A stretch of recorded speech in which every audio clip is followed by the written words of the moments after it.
भारतीय जनता पक्षाने हा देश विकलाय आणि या देशातील शेतकऱ्यांना देखील आता त्यांनी विकलंय असा आरोप राहुल गांधी यांनी आज इंस्टाग्रामवर एक व्हिडिओ बनवून केलाय।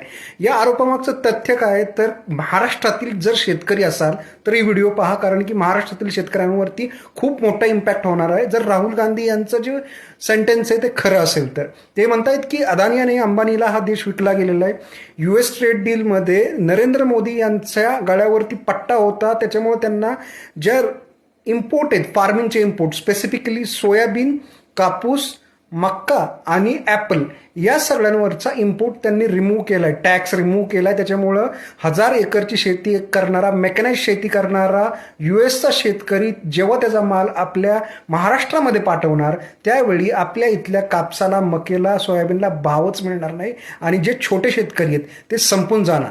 त्याच्यामुळे आपल्या घरातील कोणी शेती करत असेल तर त्यांना ही व्हिडिओ फॉरवर्ड करा आणि सांगा की